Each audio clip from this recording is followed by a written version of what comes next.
Bueno, mari compuche, mari pupeñi pulanguien, quiñeques dongun epiante, fachi pañules dongun. Huellas dongun amli, chumafuin.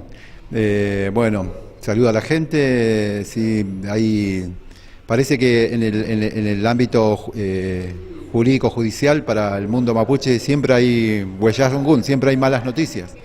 Porque evidentemente esa mala noticia está relacionada con las decisiones políticas que está tomando tanto el gobierno nacional como provincial, ¿no? Ahí ya no cabe ninguna duda de que, inclusive ellas no lo disimulan, de que esta pantomima que hacen en la justicia tienen que ver con las decisiones políticas de opresión hacia el pueblo mapuche.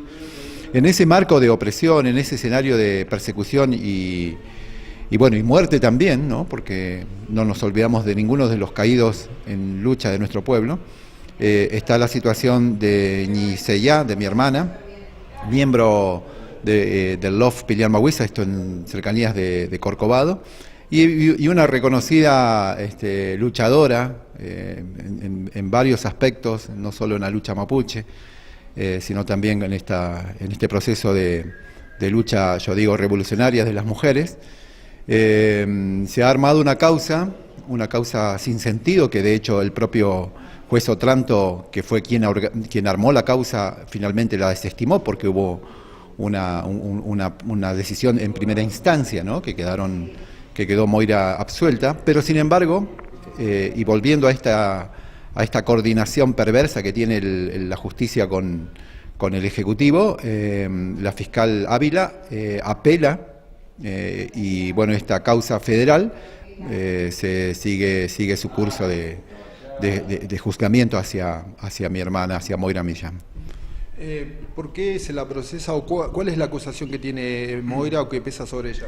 Sí, hace un año y algo atrás hubo un episodio que conmocionó no solo a la opinión pública mapuche, sino también al resto de la sociedad, que tuvo que ver con un operativo llevado a cabo por fuerzas de seguridad en una comunidad que todo el mundo en la zona de Chubut conoce por su característica de ser una comunidad fundamentalmente no solo bien organizada, sino también una comunidad que ha llevado adelante un camino de diálogo, ¿no? Un camino que está vinculado justamente a ponderar la palabra, que es la comunidad de Vuelta al Río. Es una comunidad de 25 familias, lejos de pertenecer a cualquier grupo reaccionario, etcétera, como lo califica siempre el poder, pero que es una comunidad que tiene una convicción muy firme con respecto a los derechos que demandan, ¿no? El tema es que hubo un operativo tremendo, desproporcionado, porque helicópteros que pararon en el lugar, bajaron grupos comandos entrenados para matar, acusando a la comunidad de que ellos podían llegar a tener el cuerpo de Santiago Maldonado. O sea, es una locura en todos los aspectos. ¿Qué pasó? Y por supuesto que el más débil lo sufre, porque niños, ancianos fueron torturados.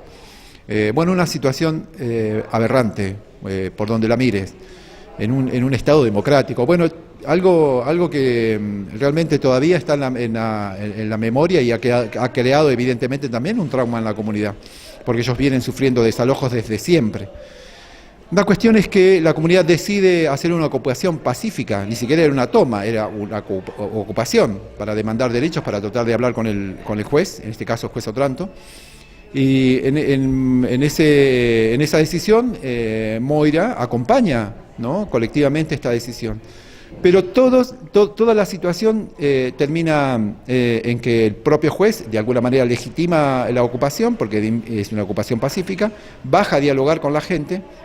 No hubo ningún tipo de daño al inmobiliario, nada que pueda justificar este tipo de acción jurídica, pero sin embargo todo termina direccionado a una causa hacia Moira. Evidentemente no solo genera suspicacia, está claramente de que la justicia y el Poder Ejecutivo tomaron esta decisión de llevar a un fuero federal una causa que no tiene sentido por el simple hecho de que se trata de Moira, ¿no?, de Moira Millán.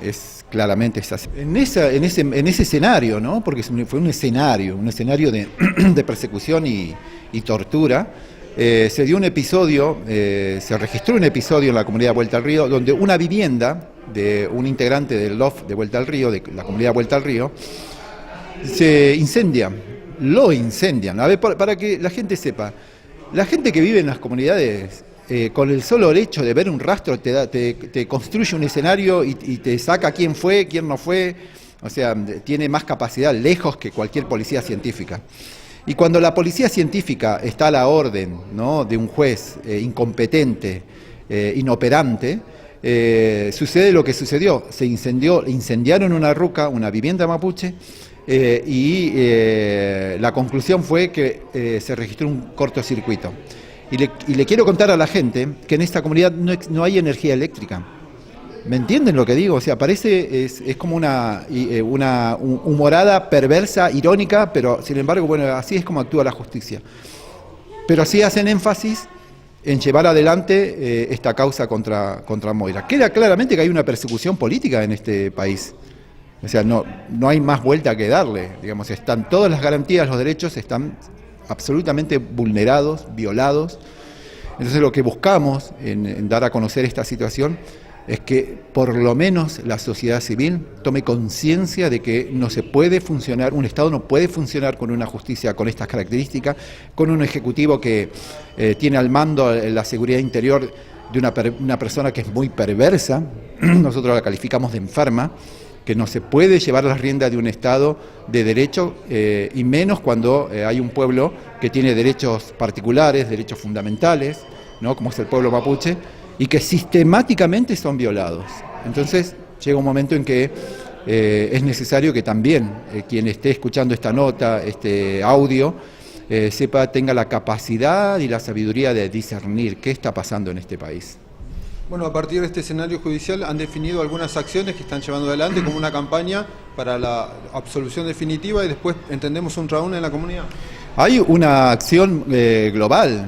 Entiendo que esta situación que atraviesa el LOF Pilián Mahuiza, de la cual yo soy el lonco, ha tenido un impacto a nivel internacional, porque todos saben que venimos prácticamente de toda nuestra vida luchando por profundizar nuestros derechos, y eso llama poderosamente la atención, fundamentalmente en las organizaciones de derechos humanos del mundo, de que a veces haya de repente una cierta miopía de la sociedad argentina, ¿no? Es como que no ven lo que está pasando. Y por otro lado, todo esto se suma a que en este momento también hay Peñis y Languien siendo juzgado en Esquel por la megacorporación Benetton. No sé si la gente toma conocimiento de lo que significa de que un latifundio de 1 millón de hectáreas esté llevando adelante, digamos, un proyecto de pequeño Estado dentro de otro, ¿no? Porque ellos manejan la policía, la gendarmería. Nadie sabe lo que sucede ahí adentro. Sabemos que tienen empresas mineras. La muerte de Santiago Maldonado, la muerte de Rafael Nahuel, todo eso se convirtió en herramienta represiva, jurídica, judicial hacia nuestros propios Peña y Languien. O sea, están siendo juzgados en este momento. Es como que es el reino al revés, el reino de lo revés, de lo que uno... Yo creo que años atrás, si hubiésemos pensado este escenario, sería medio fantástico.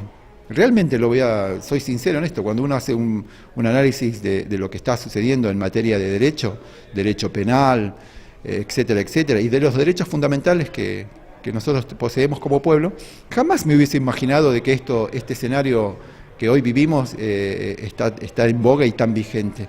Es una situación que lamentablemente todo está claramente encauzado a que quieren seguir encarcelando a más gente mapuche. Eso es